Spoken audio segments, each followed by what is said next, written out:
Bonjour, bienvenue sur Les Livres s'enchaînent. Aujourd'hui, je vais vous parler d'un livre que j'ai acheté juste après le confinement. C'est un livre qui venait de sortir. Je voulais vous présenter une nouveauté.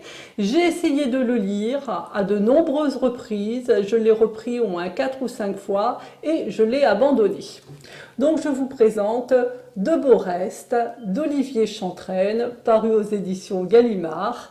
Je ne lis jamais les quatrièmes de couverture avant de lire un roman, donc je l'ai lu il y a 1 heure en fait, et je vais vous la lire.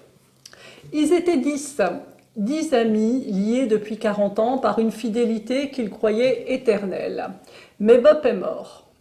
Pour faire son deuil et soutenir sa veuve, la bande se réfugie dans son repère, un petit coin de paradis au bord de la Méditerranée.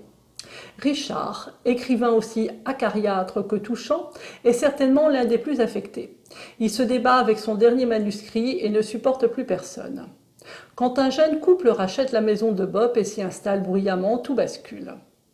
De beaux restes, l'histoire d'une bande de septuagénaires qui ne se sont pas sentis vieillir, évoque sur un ton léger la merveilleuse aventure des amitiés au long cours, les non-dits qui les accompagnent invariablement, le temps qui passe, ce qu'on en fait et cet incroyable élan qui nous porte en dépit de tous.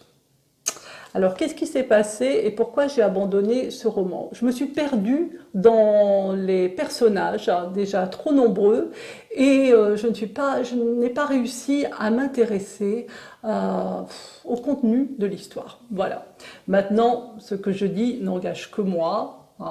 Et j'espère qu'il y aura du monde à aimer De beaux restes d'Olivier Chantrenne. Pensez à vous abonner à ma chaîne et merci d'être passé sur Les Livres s'enchaînent. Bonne lecture!